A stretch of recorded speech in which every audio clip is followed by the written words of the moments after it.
Yes, this is the news that Boris Johnson's senior advisor and the nation's sweetheart, Dominic Cummings, is going nowhere for a change. After a joint scoop by the Daily Mirror and The Guardian claiming that Dominic Cummings had broken the country's strict lockdown by driving 260 miles to Durham and embarking on a further jaunt to Barnard Castle, he held a press conference. Ian, I'm sure you were convinced by that.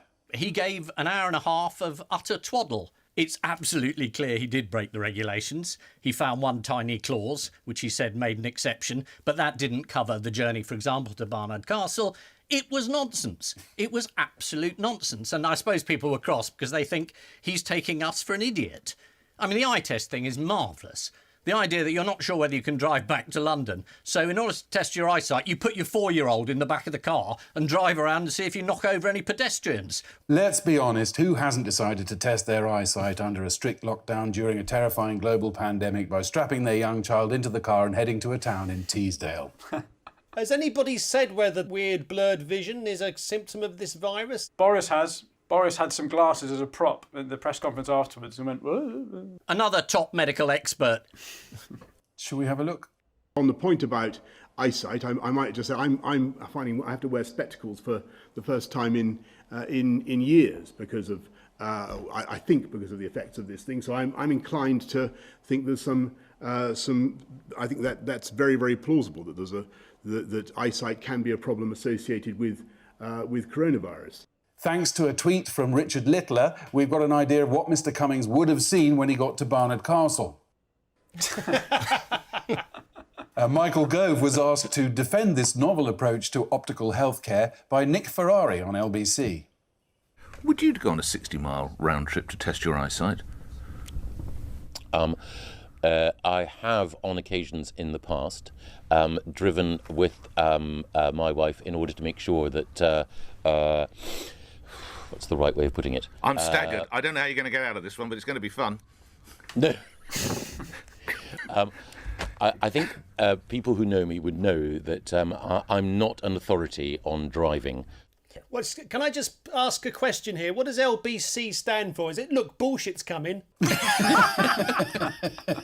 He said he's not an authority on driving, but he's been across all the media clearing Cummings completely, saying he didn't disobey any of the rules. It's absolutely clear. So he clearly is an authority on absolutely everything. He's one of those experts we used to hate. On Wednesday, the Daily Star front page offered some helpful advice to its readers.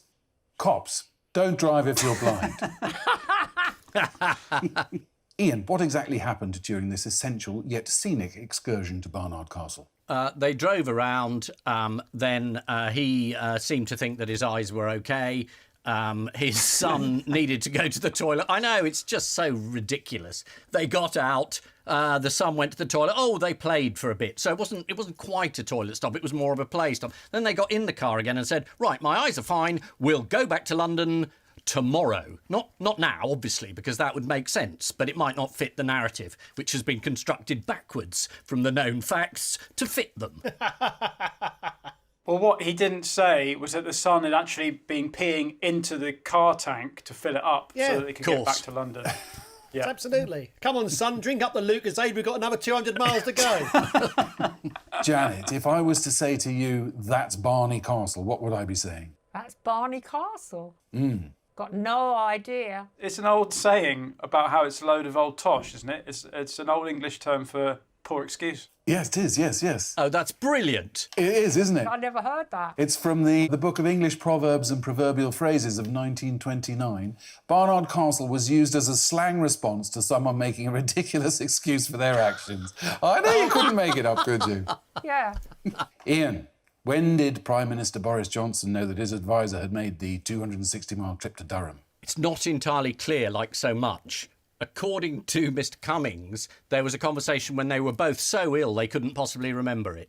Cummings said at the press conference that he told his boss he was in Durham several days into his 14-day stay. When we were both sick and in bed, I mentioned to him what I'd done. Unsurprisingly, given the condition we were in, neither of us remember the conversation in any detail. Is it just me, or is anybody else getting a Morecambe Wise image in their head there? Yes, exactly. Right, let's get on with the show, and we start with the bigger stories of the week. Ian and Hannah, have a look at this. It's Boris Johnson's first family photo. Are you one of mine?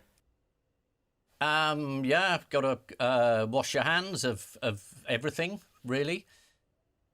And Michael Gove there, looking for someone to blame. And finally, a metaphor there for thinking things through before you commit. This is why we need schools to open. I am not man, a number, of course, a message we can all get behind. Having effectively persuaded us to stay at home, the government is now in the position of trying to persuade us not to stay at home anymore. And this is a bit of a problem because people got very scared and then they're staying a bit scared.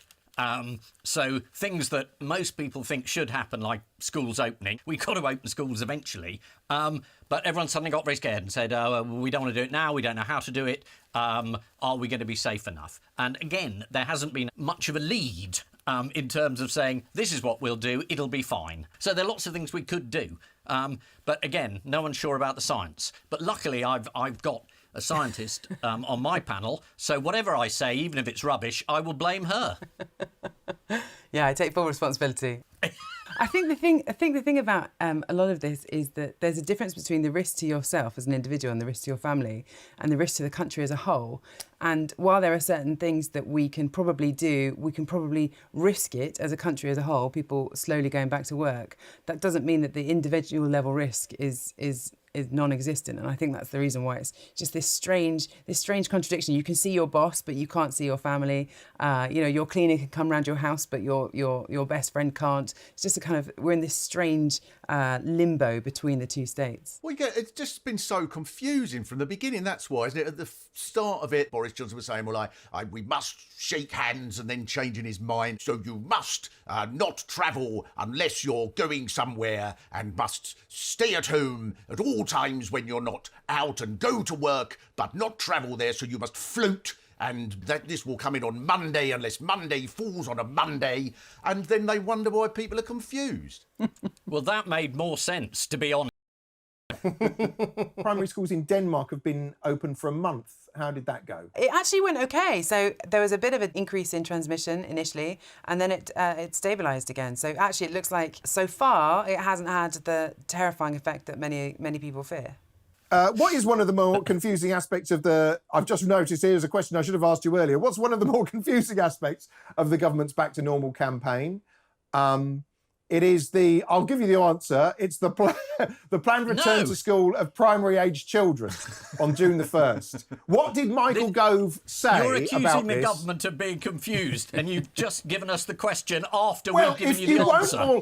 If you won't all say things in the right order for the piece of paper they've given me, remotely, from your flipping homes on the other side of the internet, within a few minutes on Andrew Marr, Michael Gove made two claims. Do you know what the first claim was? I'm not a sex offender. I don't think that... Well, I imagine he may have said that. But he didn't know, did he? There was no risk of sending children back to school. And then he said there was a risk. He said, yes, teachers will be safe. And then a few moments later, he said, no, I can't guarantee it, that no teacher will be infected. What did people do with their newfound freedom this week? They went to the Lake District and to the Peak District and to... wander around in Wales and Cornwall. They flocked to various beauty spots throughout the country, including Dorset's famous beach at Durdle Door. Let's hope they disinfected the Durdle Door handle.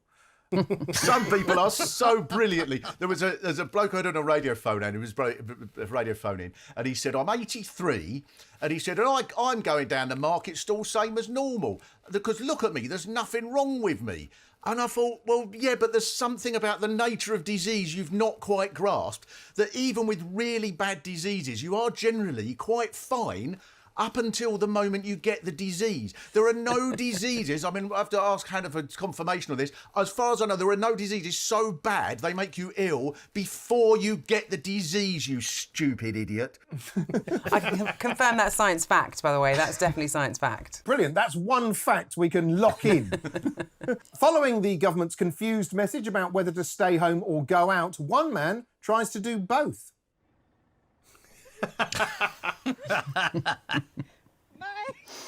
Moving house.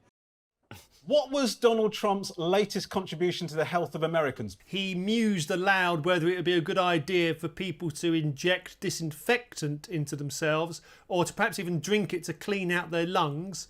I think he should be the first to volunteer. He later claimed that he was being sarcastic. There was a marvellous bit when he said, no, I was being sarcastic. I was talking to the reporters. And in fact, I was looking straight at you, he said to a reporter. I was looking straight at you when I said this. And the reporter said, I wasn't there. I was just going to say, we ran a piece in Private Eye 3 weeks ago, which was meant to be a joke, saying that because bleach is very effective against the virus, perhaps you should put your head over a bowl of it and inhale it. And I just had no idea he was a subscriber.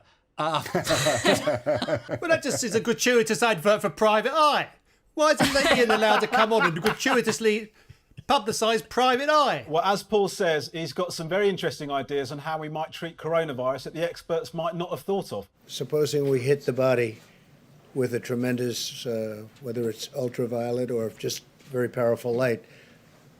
And I think you said that has him in check, but you're going to test it. And then I said, supposing you brought the light inside the body, which you can do either through the skin or in some other way. Right, and then I see the disinfectant where it knocks it out in a minute, 1 minute. And is there a way we can do something like that by injection inside or... Oh, she just looks like every woman who's sat at the bus stop minding their own business and the weird crazy guy just doesn't leave them alone. Like, her logic is just stare at the ground for long enough and maybe he'll go away. I can think of a good way of getting light into his body. I'd shove an angle-poised lamp right up the Oval Office. She's not completely blameless either, because she's given interviews in which she said that Donald Trump's business past, which involves various bankrupt casinos, has given him skills and insights that really help him understand the science in this case. Here he is saying goodbye to the first person to try injecting themselves with disinfectant. We'll do it. Okay. If you can remember back that far, this is the return to work of Boris Johnson on Monday. There's speculation as to how Boris's new son might affect his thinking on government policy. Well, if my experience of dealing with new babies is anything to go by, he'll be wanting to reopen the pubs within about 2 days. Speaker of the House, Sir Lindsay Hoyle, welcomed the news and said for Carrie and Boris, 2020 is certainly a year they will never forget.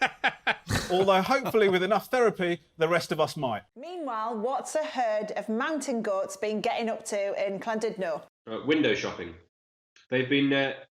lots of them, yeah, in London. They're sort of shy creatures normally, and but because the streets are empty, they've suddenly just sort of sashayed into town like a sort of gang of Hell's Angels, and they've got the run of the place. They're having a tremendous time. I think they don't normally come into town because they find it hard to park. And anyone who's worried about how close they are to each other, don't be, because they've developed herd immunity. Oh yeah, it's all the fault of the nanny state. No. Also, this one.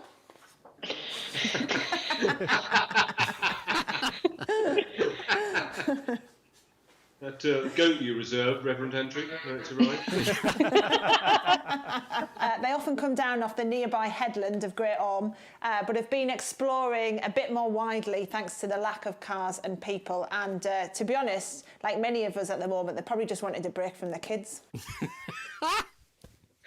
No goat pun unturned in this round. The goats on the streets are an amazing sight because for hundreds of years they've been too frightened to cross the bridge. Of course, there's been plenty of other news around. Paul and Helen, I'm sure you won't have missed this one. Have a look. I bet that's one of those heartwarming stories about animals that are inexplicably friends with each other, except I don't think the basset hound is a natural predator of the chicken. This is the news that a basset hound has become best friends with a chicken. Let's try and pick the nuggets of the story now. Well, according to who? Does the chicken say it's his best friend, or is it just the basset hound just boasting about his social circle? Would you like to see another picture of the two of them? Here they are next to some sun loungers. The chicken looks more into it than the dog, I would say. But then there could be one of those sort of yin and yang couples. You know, I mean, we all know people who are delightful but have unbearable partners. But the basset hound does look particularly miserable at times. But maybe that he doesn't photograph well. Just before the country went into lockdown and Paul lost his shit, how did hairdressers manage to keep a sensible distance from their clients? They trained robots with 100-foot-long arms to shave sideburns through open windows and skylights. Well, that's the thing, actually, about hairdressing. I mean, in 3 months' time, it's all going to be like the 70s, isn't it? Everybody's going to have really long hair. It's all going to look very untidy. People will do their own individual eyebrows. But in terms of what's actually on our head, I mean, Ian will be, well, most of us, it'll be a problem. Let's have a look at a couple of examples. That's very clever. And here's another one. Yes, this is the news that the Grand National may have been cancelled, but we can instead watch the 4 horsemen of the apocalypse racing for the finish line. This whole situation is batshit crackers, and ironically, eating them is how this whole thing started. Several well-known people have contracted the virus, including Harvey Weinstein. What a rotten year he's having. He's only just recovered from whatever put him on the Zimmer frame, hasn't he? I'm going to show you a picture and I want you to tell me what's happened to it since the picture was taken to make it newsworthy. And I use the term newsworthy fairly loosely. So here's your first one. Oh, this is a dumper truck and somebody, I'm sure somebody has filled it up to be a hot tub, haven't they, during the lockdown? Maisie, you are across the news that counts, aren't you? This is Yorkshire builder Dave Eastwood, who turned his dumper truck into a hot tub. Here it is. Paul, what's the main advantage of having a hot tub in a dumper truck, do you think? Well, it's better than having a dump in a hot bath. I don't know. Well, according to Dave, the best part is you can drive it round so it's always in the sun. You just have to drive it slowly so the water doesn't spill. Yeah, never mind your missus, Dave. Ian, how did Dave create the bubbles in his hot tub? I think my previous answer established that, didn't it? Is it bottled water? According to Yorkshire Live, Dave uses shower gel and a hand drill. Wow. Join Dave next week where he'll be making a back massager out of a jackhammer. So this is Yorkshire builder Dave Eastwood, who turned a dumper truck into a hot tub. I've also gone to extreme lengths to keep my wife happy during lockdown. I've moved into the garage. Builder Dave filled his rusty dumper truck with water and shower gel and created bubbles using the plastering attachment of a hand drill. Despite all that, he's still been declared the most romantic man in Yorkshire. OK, so fingers on buzzers or whatever you're doing. The question is, what's happened to this? Go on, Ian. Cadbury's have changed their logo. They've paid a huge amount of money to redesign their logo so that it says something completely different. Here's some chocolate. Yes, well, this is the news that after 50 years, Cadbury has decided to change its logo in a major brand refresh. So this is the old logo. Now, shall we have a look at the brand new logo, which some advertising experts have said can't have been cheap? Boom! Oh, I hardly recognised it. No, I thought this was ridiculous because it looks so similar to the old one. But then I read around some of the industry publications and they explained that for £1 million you change the whole global footprint of the brand. And I still thought it was completely ridiculous. But I did read Cadbury saying it wasn't £1 million, it was just hundreds and thousands. Oh dear. Yes, well done. Look at Paul's face. Cadbury don't make hundreds and thousands. The joke is flawed. It's Captain Logic. Why can't you let Ian have his moment, Paul? Well, if he started letting him have moments like that, there'll be no end to it. Yeah, I'll be doing panto. Jokes with punchlines that don't make any sense. Well, Cadbury's have apparently officially denied that it cost them £1 million. They didn't come up with the hundreds and thousands gag because apparently they said it wouldn't really make sense. Exactly. And if they've paid £1 million for it, I mean, that figures out of this world. Oh, no, sorry, that's Galaxy. See, now that's a joke, Ian. That's a joke. Look, all that happened is the, very overpaid consultants, and they were asked to find a new angle on it. If you look at the picture, they have. It's about 45 degrees. Ian, before I laugh at that, can I just get verification from Paul that makes logical sense? No, I think that was just a general comment. I don't think it was meant as humour. I love this. Paul's become a sort of VAR of logical jokes. Yeah, exactly. Yeah, complete vasted.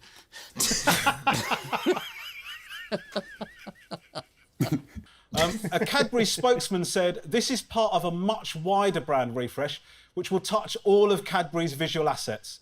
I'll be honest, since lockdown I can't stop touching Cadbury's visual assets. In exciting news, guys, I've got a bonus point on offer. On the new dairy milk packaging, the glass and a half of milk is pouring into a chunk of chocolate. What was the glass and a half of milk pouring into on the old chocolate wrapper? Was it being poured in down the throat of a lactose intolerant toddler? No, it's actually poured into the eye of the word milk. Oh. There you go. I think it's cleverer that it pours into the eye. Is that another reference to your magazine? With any luck. So, this is the news that Cadbury has unveiled its first new logo in 50 years. A spokesman for Cadbury said they wanted to review the brand image. We only wish we had your problem, said the head of marketing for Corona Beer. Shall we have a look at how the government have handled accusations of incompetence? Badly. Let's have a look. But no apology, Home Secretary, for these failings which NHS staff and their families blame on the government. Well, I'm sorry if people feel that there have been failings. I'll be very, very clear about that. That's great. That's one of those I'm sorry if. When I first started having, when I had a business that had customer complaints, to kind of protect ourselves, we'd use the if you feel. We're not admitting it. It's not our responsibility if you feel. You know, I mean, I learnt very quickly that really winds people up. It just means if other people are so stupid as to take offence by the fact that I've done something they don't like, then I'm sorry for them. It's a non-apology. Speaking of Priti Patel, did you see how when it was Priti Patel's turn to have a go at messing up the press briefing, her describing how many people have been tested for the coronavirus? Oh. Let's have a look. I can report, through the government's ongoing monitoring and testing programme, that as of 9 a.m. today, there have been 974,000 tests carried out across the UK. Phil, you've got an engineering degree. Just talk us through that number. Yes, that number is what is known as sort of the Goldilocks point of the ideal number of tests to have. It's a very rare number. It's only been used a couple of times in history. Isn't it more worrying that the Home Secretary can't read a number, so that this fine, if you go outside and you're sunbathing for 150 quid, might be 150,000 quid by the end of the week? Or if there's a prison sentence for walking your dog at the wrong time of day, maybe that'll be 10 years or 50 or 100,000 years. I'm genuinely worried. I mean, you know, we did quite a lot of jokes about the shadow Home Secretary, who wasn't very good on numbers in terms of the police. But, I mean, Priti Patel, she's in a league of her own. You've got to give it to the Tories. I mean, this is class number wangology. I tell you what, I went to a chemist the other day to get a thermometer. Whoever put the price on that, I think, was using Priti Patel's number system. I mean, that was a number plucked from the air. I live with my sister, and in a moment of desperation, she brought back a meat thermometer because it's the only thing she could find. So we've got a thermometer about this big now. And it's not very accurate. Where'd you put it? Maybe don't answer that question.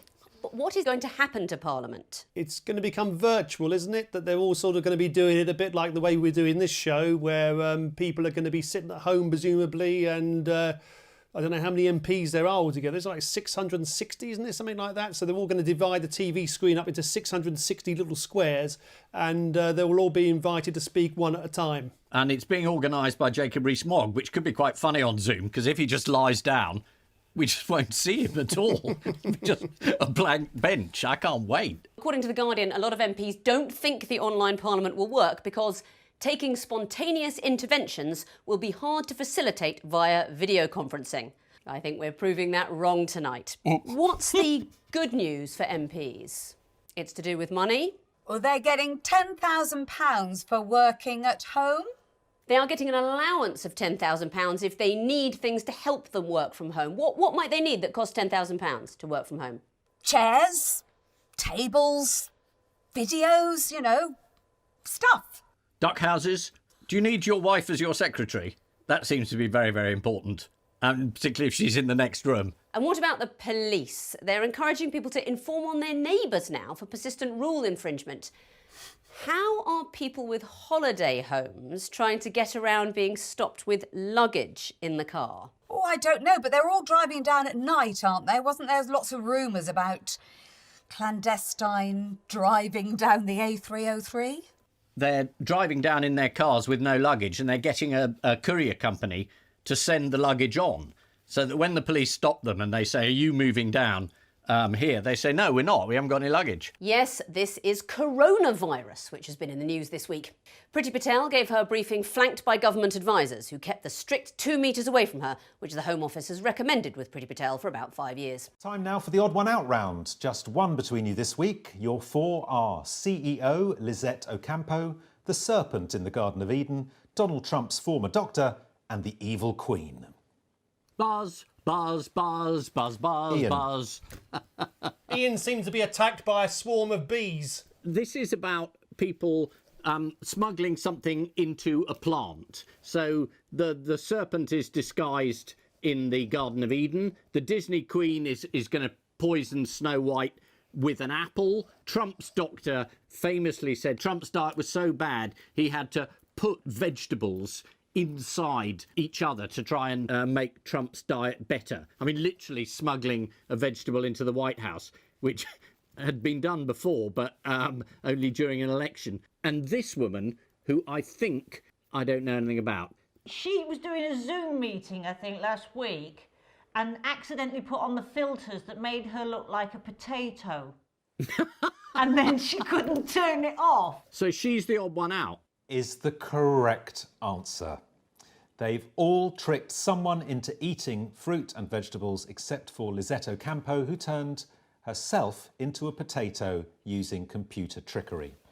Lizette went viral last week after using the filter setting on her webcam to turn herself into a potato during an online work meeting. She couldn't turn the filter off and had to spend the whole meeting looking like this.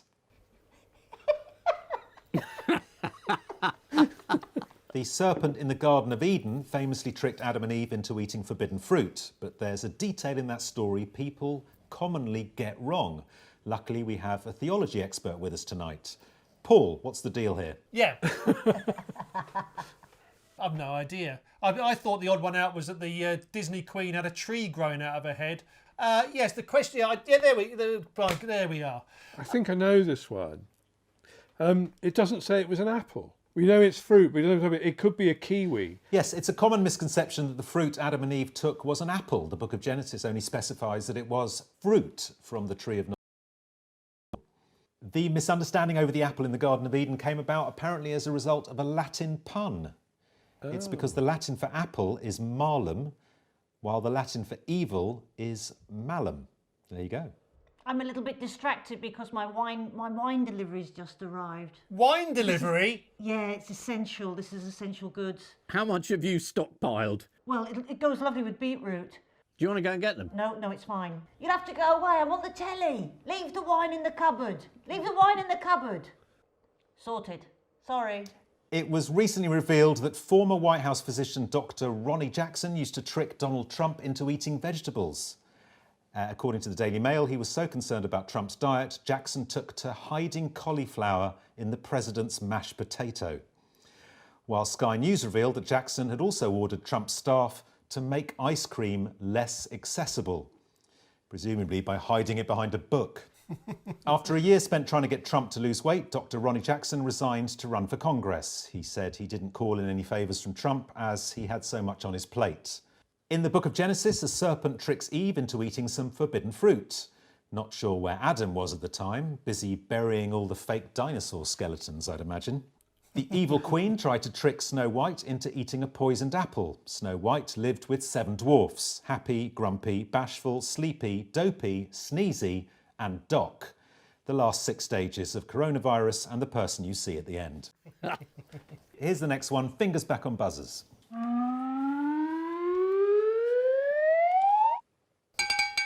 Zoe. Well, it's a guy who spent a year and a half trying to recreate the flavour of KFC at home. And he's been experimenting with the 11 different herbs and spices and has finally cracked the code to create KFC at home and he's put it on YouTube and people are so happy because they miss it, because they're missing restaurants. So once a week at home, because we can't go out and eat in restaurants, I try and create a sort of holiday-style taverna at home for me and the missus. I'll play the waiter, she plays the customer. I'll ignore her for about an hour and a half, then I'll bring her something she didn't want, and then I'll overcharge her at the end. And it just really feels like we've had a nice night out. Yeah, this is Dan Fell from Warwickshire, who's been labelled a modern-day hero by the Daily Mail this week for recreating the KFC fried chicken recipe in his own kitchen. It took him 18 months. So, 11 herbs and spices, do you know what they are? Creosote. I know what a lot of them are, right? There's paprika, ginger, pepper, white pepper, salt, I can never say it, oregano. Oregano? It sounds like half the Wombles are in there. What food is nurse Claire Stewart? Here she is, now obsessed with, and why? Oh, goodness. I'm going to say beetroot, only because I've got 5 in my own cupboard. You got 5 beetroot in your cupboard? I've got 5 beetroot. I sort of panic bought beetroot. You panic bought beetroot and I rushed out to the shops and got this. This gives me hours of pleasure, this does. I bet it does. She told The Sun that after a life-saving stem cell transplant, despite never tasting the snack before, she was left with an addiction for pickled onion flavour Monster Munch. Oh, yeah. We need to self-isolate her. I'll swap her a beetroot for a bag of pickle flavoured. Ah, you see, there we are. That's the currency of the future, beetroot. Get what you like with 5 beetroot. You can. This is the news that a Warwickshire man has come up with his own recipe for KFC. Now he's got to master the harder trick of convincing people that a tiny pot of 12 baked beans can really be called a portion. Also in the news, it emerged that members of the House of Lords are unhappy with the quality of the food that's been on offer there. The Times revealed that Lord Naseby put 6 official questions about snacks to the chair of the House of Lords Services Committee. That's his mistake. He should be asking the Master of the Rolls. The Sun also revealed that another unpopular choice in the House of Lords is ladyfingers. Don't think I've ever heard ladyfingers speak in the Lords. In other food news, a man was arrested for doing 110 miles per hour on the M1 while travelling from Nottingham to London to buy a loaf of bread because it was £1 cheaper. True. The arresting officer reached for his baton, which the driver then offered to buy off him. Anyone want to see a dog owner trying to trick their pet into eating carrots? Yes.